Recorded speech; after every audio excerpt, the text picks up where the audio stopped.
Welcome to the Get Out There and Get Known podcast. Join Pam Perry, veteran PR strategist, Emmy award-winning producer and publisher of Speakers Magazine, who will show you how to crack the code in getting out there to get known. Each week, she either interviews her media friends, PR colleagues, or she just goes solo, offering you strategies on publicity, publishing, and platform building. So listen up to hear how to get booked on media places and on superstar stages. Now, here's your host, Pam Perry. Hey, this is Pam Perry. Welcome to Get Out There, Get Known, and thanks for tuning in. We're going to talk about something that is probably more interesting, maybe baby or Gen Xers, those that probably have a body of work about maybe 20 years, maybe 30 years, sometimes even 40 years, right, of body of work that you have been in a career, basically like a career your entire life. And one of the things that is a certain point in time, don't want to retire. You want to refire, right? You want to refire your life. You don't want to retire. You've been doing what you've been doing for a long time. And, you're not so much really want to do that anymore. You don't want to do it your entire life. So what do? So that's what we're going to talk about today. How do you really take that and rebrand, pivot, re-energize, how to really relaunch a brand so that you can get out there and get known. And that's what we're going to talk about. I'm getting on my Facebook right now. For those who are watching me, just like, what is this lady doing? I'm actually sharing the actual live that I do this live. So that's another thing too. Podcasting is a really good way to showcase any new expertise or new interests that you have. I personally, though, I have always been in the communications field. So it's a little bit different for me, but it is, if you're switching from one career to another, that's what we're really talking about. For me personally, I started out, basically my career was in journalism, always in journalism. And then from there, my first job out of college was working at the Detroit Free Press. And I worked there for 7 years. And then from there, I'll put it over here. Then from working at the Free Press, I got the JOA went through and basically at that point in time, I was quote unquote laid off. I wasn't even 30. And I was like, what does layoff mean? And it's like, well, we're going to pay you to leave. I'm like, really? I wasn't planning on staying here my whole life anyway. So I was like, I get paid to leave. I was really excited about it. People were sad. I was like, no, I got a big old check to leave. So the other thing that was interesting is that I said, okay, I was in advertising sales and I still was writing a little bit, but I realized at a certain point in time, I had a little bit of a knack about doing PR because a lot of times I would pitch stories of my clients, my advertising clients, to writers, right? So that was something that I did. Wasn't really supposed to do, but that was something that I enjoyed doing because I love working with my clients and helping them really get press besides just really doing ads. So then went into radio advertising, and I was writing scripts. I was doing some voiceovers. I was selling advertising, again, doing a lot of the things that I enjoyed in the communications field. Went from radio, and then basically at this point noticed that there was a lot of lack of people of color in the advertising broadcasting space, advertising, radio, and television specifically. Not so much print because they had NABJ, which is really at one point in time started with a lot of print journalists, but the radio and television and the advertising industry, there was a lack. So I started a nonprofit. Didn't really know about what starting a nonprofit meant. Did that for many years alongside working in radio, but I really enjoyed, I promoted the nonprofit, did all of the events for the nonprofit, gave out scholarships, booked speakers for this particular nonprofit. Was called Blacks in Advertising, Radio, and Television. So it wasn't really different because it was still around the same space. What I did was really just do a lot of promotion. So I realized that I love that. And so eventually I left the radio part of my career and started working with nonprofits specifically. Had an epiphany roughly about 30 or so. And I said, you know what? I really love doing PR and marketing for nonprofits. So I stayed with that for about 7 years, and then eventually went back into PR and working with the type of clients that I like working with, and primarily those that I want to market the message, those who have a message they want to share with the world, those that are making a difference. That was just me. I had always worked also too with other type of clients in terms of doing PR as well. I worked with some agencies. I worked on McDonald's. I worked with some automotive clients. They were okay. They paid the bills, but I really didn't enjoy it. So this particular stint at this point now, where I am basically been doing this for since 2000 for 20 years or so, 21 years or so. And I really do enjoy this work. And I enjoy working with the type of clients. I work with authors and speakers, those that primarily want to get their message out to the world. They primarily are, the body work is encapsulated in their books. All right. So I help with the literary side. Matter of fact, I'm speaking at the National Black Book Festival. I've been speaking with them for probably the last 5 or 6 years or so.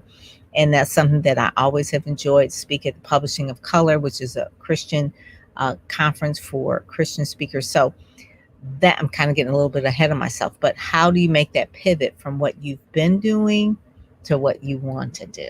Right? That's really the key. How do you make that pivot? And it's really not that hard. And it just takes deliberate action. And remember, I was doing a lot of my pivoting before social media, before cell phones, actually.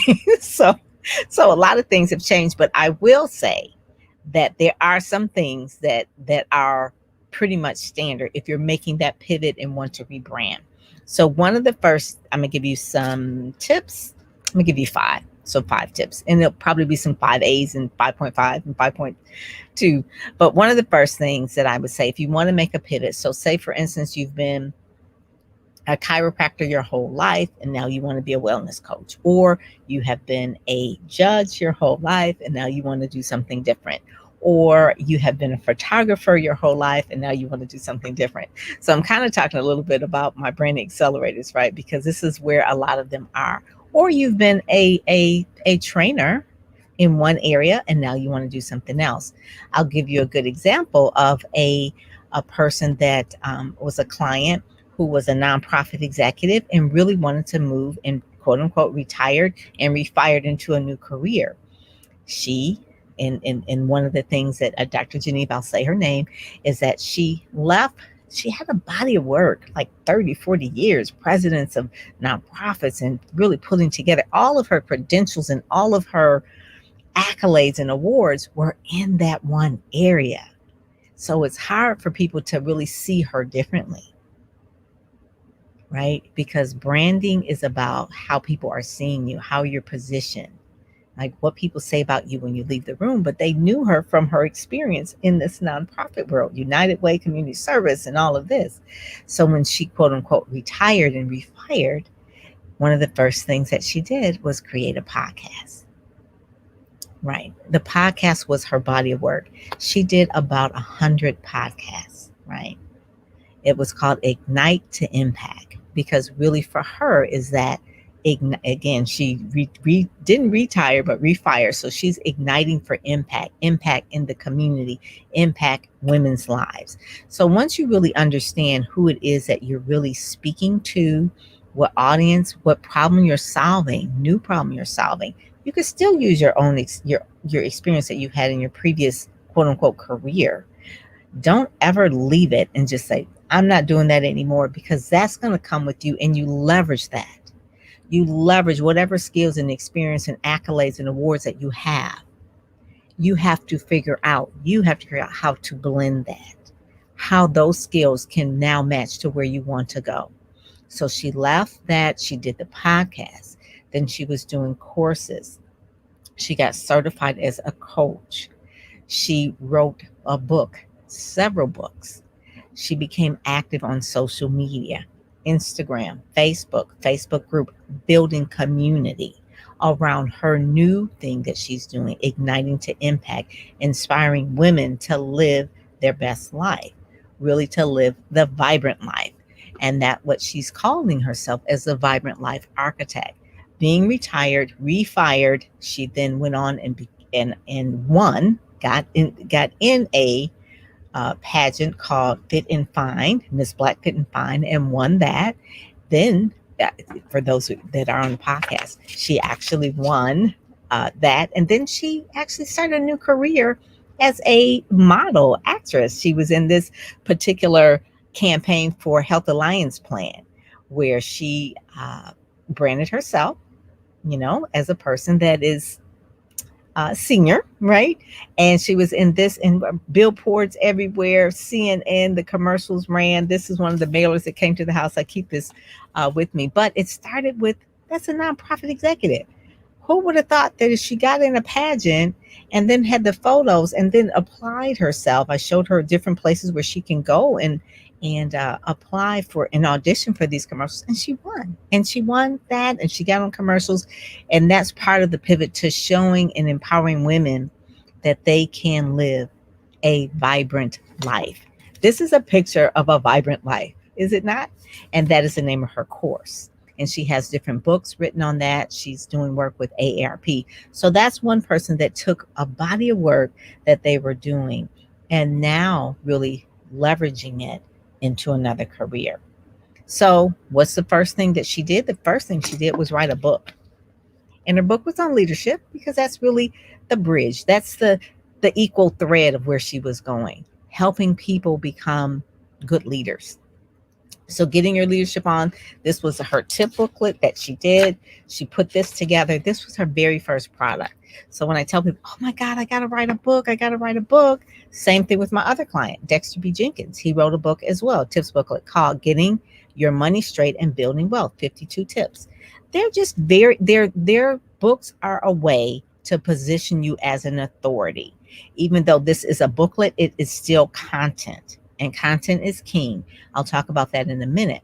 But one of the main things, if you're not really familiar with how to pull all this together, my Ready, Set, Go, Speak program will really help you. You see the link scrolling at the bottom, but ReadySetGoSpeak.com will really help you how to pull all this out of yourself in terms of like, what's my body of knowledge? How do I put that threads together? And how do I go to the new place? So writing the book, I have a whole module on publishing. So that's one thing. The other thing is that if you're going to make this big pivot, this rebrand, this relaunch, this hey Tangi, oh thank you. That's a whole nother podcast about this hair. But anyway, the other thing is the website. And I talked about this on Clubhouse the other day about websites, not having a whack website, but having a wow website. But more so, one of the first things that you're going to need when you do a website is a new photo shoot. So maybe it's new hair, like Tangi was saying, like maybe it's new hair, it's new scenes, it's new props. A lot of that will associate with a new brand. And you'll know this from movie stars, right? Or celebrities. When there's something new that's going on, they have a new look, whether it's J Hud or J Lo, right? They've got a new look. So part of it is really getting that website together, getting the photo shoot, and getting a new look and a new brand. The visuals matter, but also the content on the website as well, because you're talking to a new audience about something new that you're doing. So you want to make sure that that is tight and right. I have a whole module on how to whip your website into shape in the Ready, Set, Go, Speak. And also there's a photo shoot planner that you hand off to a photographer of the new brand that you're building. All right. So I'm also doing a conference. So make sure that you go to PamPerryPR.com, go to the blog. I'm going to be blogging about that in terms of the conference that I'm doing on how to build your business brand with Comcast. So that's next week. So it's probably dated by the time you hear the podcast, but you can still go to the website, PamPerryPR.com, and actually get the information on that. It probably register and get the replay. So the other thing is to do a class, right? And have people out of the class. So whatever the new thing that you want to do, if you're a judge and you want to be a speaker, or if you're a photographer, you want to be a speaker, you want to speak, do the class, do like a webinar and invite people in it. Or maybe it's a series of classes. And I have a friend that did that. She's been in journalism for many, many years. And then eventually she says, I really want to help people tell better stories, not necessarily in the magazine anymore, but in a like a course, like in a coaching type of consulting area. So what she did is that she had, I think it was about 6 people audit a class, a webinar that she did, workshops, I guess you say online workshops, for a period of 6 weeks. 6 people, 6 weeks. I think it was about 6 weeks. And they audited this. So basically giving her real live feedback on how this would work in their business and in their life. So if you do want to do that pivot and that rebranding, create a course, okay? Test it out on some friends. I would say friends, colleagues and things like that, so you can get real-time feedback. Because sometimes we have an idea that I really want to do this, but I don't really know how it's going to play out. You play it out by really creating an audit or a little incubator of people. That's really, really key. Hey, Ray, how are you? Oh, thank you. Thank you so much. Listen, for a long time, I didn't like to speak, though, Ray. That was the main thing. I did not like to speak. Not like a Les Brown motivational speaker. I didn't see myself as that. I promote those type of people, but I love talking about PR marketing and branding. You hit the light and say go, and I'm going, right? That's my thing. I love that part. So I try to teach that to those messengers that really want to know a little bit more about marketing and PR. Later today, I'll have someone who used to be a TV anchor and talk about how to really become an on-air expert. Okay, so that's later today. So, but the other thing is to do that class. Do the class, do the webinar, create the workbook with it. This is a workbook that Delatoro has right here. So he could do a class like this. Oh, thank you. Yeah, go to PamPerryPR.com. That's where you find out everything. So this is a workbook of my client Dale, right? And so one of the things that this came from was in a live event that he had. Yeah, he did a live event, and then from his live event, he put together a workbook and a book, right?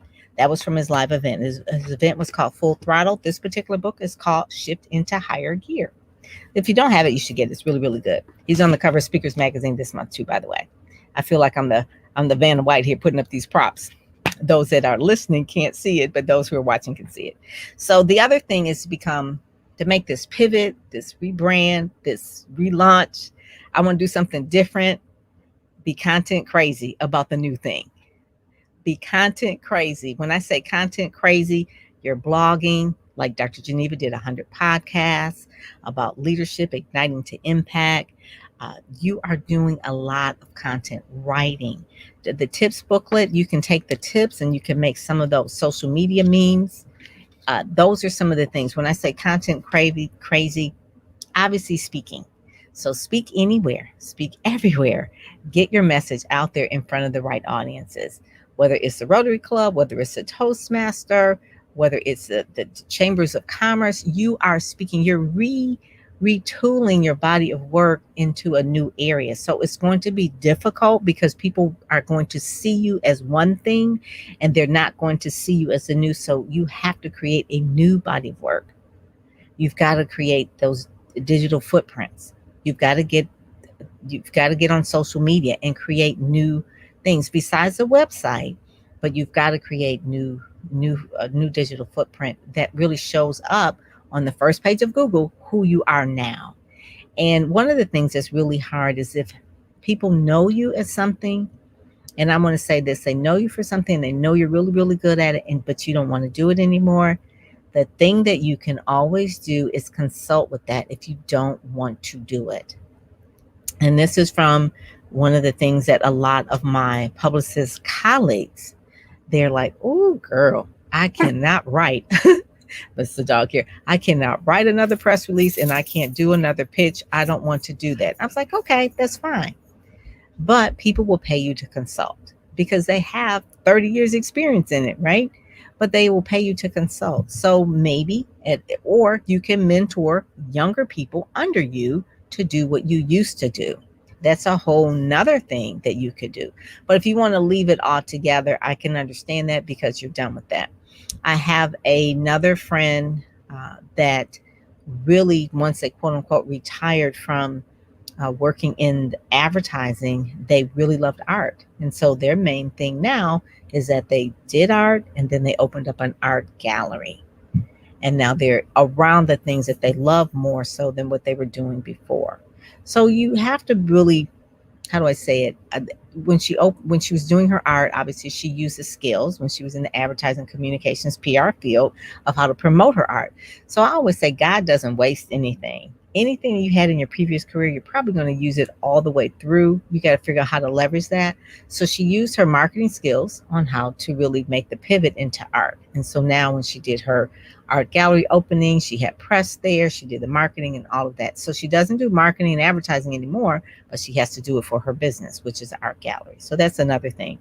The other thing, when I say be content crazy, is that besides speaking and networking to speak and letting people know about the new thing that you're doing, if you are a photographer and you don't want to be a photographer anymore, then let people know as boldly as you can. So, right now, the things that are really, really, I guess you would say, really hot right now are Clubhouse, TikTok, and Reels. Those are where the pushes are right now. Next year, maybe not, but you want to go where there is the most excitement, where it's rising up in the algorithms in terms of where people are looking and listening, right? Hey, so Kenneth, so make sure that I can put this in here that we go to Pam Perry PR. There you go. So you see that. There you go. PamPerryPR.com. So the thing with that is that now we've got the TikTok. So if you don't want to be a photographer anymore, you want to be the next big person that gives out advice about not necessarily photography, but something like life advice, using the newer platforms will help you do that. But you have to shape it, because now you have to find a new community of people. Obviously, you're going to tell them what you did before, because that you didn't just come out of anywhere, you didn't come out of nowhere. So you want to make sure that if you're on these new platforms, to let them know who you were. Just drop some nuggets. I'm a former such and such, whatever, and now I'm doing this. And your content has to speak for itself. Whether you're doing reels, not saying you have to dance, but there's creative ways to do reels by dropping little nuggets like nugget one, nugget two, or maybe you're doing interviews with people on your podcast. Maybe you're doing reels. Reels are the same as kind of like the TikTok. They're little short minute, bite-sized nuggets that you can put together very quickly. If it's something that's new, that's exciting, obviously the things you're going to do is you're going to network with all the new people, all the new influencers in that field. You're going to be speaking with them. You're going to be reading their books. You're going to have to inundate yourself with the new area, because what you were in before, you know that now you're in something new. It's kind of like going to a new high school, right? Or it's like, oh my God, I'm in a new school. So you have to learn the lay of the land. So you're going to have to network more aggressively into the new area. You do that with Clubhouse, is a great way of doing that. Facebook, not so much, but I would say just basically looking at the titles of the things that you want to go into and go in those rooms. Raise your hand and get up on the stage and talk. People will look at what you've done in the past, but you're making the pivot. You're rebranding yourself. The other thing that's a great way to rebrand, relaunch, and to make a pivot is to do a live event. Yeah, we're coming out of COVID. It doesn't have to be very, very large, but it does have to be a live event to be in front of people to showcase your expertise, your new expertise that you're really trying to see yourself as an industry leader. So by having a live event, you can get video so you can share and show on social. So having a live event, even if it's a workshop. So I have one of our branding accelerators that was in the last session. She was a voiceover artist and she wants to really leverage that more. So what she's doing now is really going to have a live event that showcases how to get started in the voiceover industry. That positions her as a leader in that terms of like she's a go-to person of like how to get started. Right. So that's one of the things too, because her career was just basically in corporate. She really wants to embrace the whole voiceover community. So that's where she wants to be. She wants to land. She's doing a workshop. She's speaking. People will hear her speak. They will hear her voice acting. And from there, she can leverage that speaking, training career, a new career, right? But it's going to take some time. Any of this is going to take some time, right? But one of the fastest ways I would say is going through the social media part, creating content, blogging, podcasting. And then if you do live events and you do books, obviously you can do publicity. You do marketing. You do marketing about the topics of your book, and you find different radio, TV, and print publications to really go and be a guest on, because you're the guest expert. You're the subject matter expert. So knowing the new area is really, really important. And the other thing too, this is the last, is to have a coach. A coach will help you with the blind spots. A coach will help you accelerate, basically, so that you're not staying in one spot for a long time. A coach will help you really give you the shortcuts, make the contacts, show you some different ideas that will help speed up the time of you going into a new area to rebrand and pivot. And so my Ready, Set, Go, Speak is more like an online course where it's self-paced, but then there's the Branding Accelerator, where I work with you one-on-one to put you in touch with the right people and put you in the right places and really help you get out there and get known faster in the new places where you want to go. So you may want to look at that as well. But I will say, if you're very clear about where you were and where you want to go, I can help you. If you're still trying to figure out where you want to go, that is someone else that I can send. I can talk with you and then basically have someone that helps you figure out your purpose and how to really take your previous career and blend it into a new type of place where you want to go. But once you know where you want to go, then I can help you accelerate and get there. That's really my sweet spot in terms of that. So like I said, some of the things, again, is to make sure that you, if you want to rebrand, pivot, relaunch, the first thing is a book. And then the book can lead to PR. It can lead to definitely some new opportunities that open up, new connections. Networking is really, really important. Obviously, the website, photo shoot, just really just showing up new makes you feel new. And then people see that signal that, okay, they're not doing what they used to do. There's something new going on. But don't just throw up any website. Be very deliberate about all of that, very intentional. And the other thing is to have a class or a course, do a live event, have a community, build a community, see who's interested, and be content crazy. Content crazy, produce content, whether it's tips booklets, whether it's articles, what you're blogging, you're podcasting, you're doing articles on LinkedIn. Those are some of the things to do, and getting on Clubhouse so people can hear you. I invite you to my speaker PR and branding club every night, Monday through Thursday at 9 p.m. I drop gems. I have guests there. The Branding Accelerator grads and the new Branding Accelerators are there as well. Definitely invite you to be on that. And then also know who your influencers are. Know who your influencers in your new area. Who are they? What are your benchmarks? And then the other thing is to make sure that you get a coach, someone that can coach you, that will help you with not make the mistakes, give you some shortcuts, and really make sure that you accelerate in that thing. So I invite you to do that. The brandingaccelerator.com. The waiting list is open for next year. You can get on that and definitely make sure that you're listening to this podcast every week. Subscribe, listen to, share, rate and review. That's one of the things that will help you get out there and get known too, because when you rate something or you actually leave reviews, you're actually still seen. So remember, I said you want to get out there and get known. That's one of the main things, is being involved in a community, and people who help you, you help them. That's karma, basically. So that's one of the main things. So that's really it. That, so many people are rebranding, baby boomers especially. It's like, what do I want to do now? It's like, okay. So if you want something new that you have to do, there's certain steps in order to rebrand. It took you 20, 30 years to really build up a body of work. But with today, with the social media, learning how to do that now, it's a lot easier to really make the pivot. But you have to know what you're doing. Websites and photo shoots and doing TikToks and Reels, all of that, blogging, podcasting. Don't be afraid of technology. It is your friend. All right. Technology is your friend. So with that, I thank you so much, and I will see you later today. All righty. I'm Pam Perry, and I am out. You've been listening to the Get Out There and Get Known podcast, brought to you by PamPerryPR.com, where you'll get insider tips on how to build your platform, pitch the media, and promote yourself with confidence. Head over to PamPerryPR.com and get the exclusive video training on the 7 must-have marketing materials you need before you pitch in order to be considered in media places or superstar stages. PamPerryPR.com, where you help you shine like a superstar.